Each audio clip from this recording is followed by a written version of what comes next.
হাসান তোপে 200 রানের মধ্যে গুটিয়ে যাওয়ার আশঙ্কায় পড়েছিল ভারত। 144 রানের মধ্যে দলটির 6 উইকেট তুলে নেয় টাইগাররা, যার 4টি হাসান মাহমুদের শিকার। এরপর হাসান মাহমুদ তো প্রথম বাংলাদেশি হিসেবে ভারতের মাটিতে 5 উইকেটও নিয়েছেন।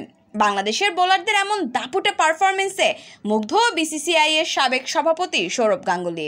পাকিস্তান সিরিজের সাফল্যকে তুচ্ছ জ্ঞান করা সৌরভ গাঙ্গুলী এবার মানতে বাধ্যই হলেন বাংলাদেশের পেস বোলিং ইউনিট এই সাফল্যের যোগ্য। এখানেই শেষ নয়, তাসকিন আহমেদ হাসান মাহমুদের খুব ভালো মানের পেস বোলিং ইউনিট বলে আখ্যায়িত করেছেন তিনি। ভারত বাংলাদেশ সিরিজ নিয়ে সৌরভ দাবি করেছিলেন, পাকিস্তানে এখন প্রতিভার অভাব বলেই বাংলাদেশ পাকিস্তানের মাটিতে পাকিস্তানকে 2-0 ব্যবধানে হারিয়েছে। মিয়াদাদ, ওয়াসিম, ওয়াকার কিংবা সাইন আনোয়ার, ইউসুফ ইউনিসদের সময়ে পেরিয়ে আসা পাকিস্তানের এমন হাল দেখে দুঃখ প্রকাশ করেছিলেন তিনি। ভালো ক্রিকেটার না থাকায় বাংলাদেশের কাছে পাকিস্তান হেরেছে দাবি করে তিনি আরও বলেছিলেন, ওয়ানডে বিশ্বকাপ, টি-20 বিশ্বকাপ ও এরপর বাংলাদেশ সিরিজে ওদের যে খেলা দেখলাম তা থেকেই প্রমাণিত হয় ওদের ক্রিকেটার উঠে আসছে না। পাকিস্তানের উচিত এদিকে নজর দেওয়া।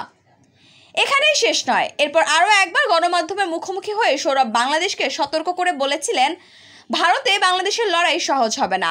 বাংলাদেশকে পূর্ণ সমীহ জানিয়েই বলছি, পাকিস্তান আর ভারত একরকম দল নয়। ভারতের বিপক্ষে শুধু ভারতের মাটিতেই নয়, অন্য কোথাও খেলা কঠিন। তবে চেন্নাই টেস্টে বাংলাদেশের পেসারদের দারুণ পারফরমেন্স দেখে সুর কিছুটা নরম হয়েছে সৌরভের। রবিচন্দ্রন অশ্বিন ও রবীন্দ্র জাদেজার প্রশংসা করতে গিয়ে এক টুইট বার্তায় লিখেছেন, অশ্বিন ও এরপর জাদেজা টপ অর্ডারের মতো ইনিংস খেললে শুধু রানই নয়, তাদের ব্যাটসম্যানশিপও ছিল উচ্চমানের, যা কিনা বাংলাদেশের খুব ভালো একটা সিম অ্যাটাকের বিপক্ষে। পাকিস্তানে বাংলাদেশ পাকিস্তানকে হারিয়েছে, তাতে অবাক হওয়ার কিছু নেই।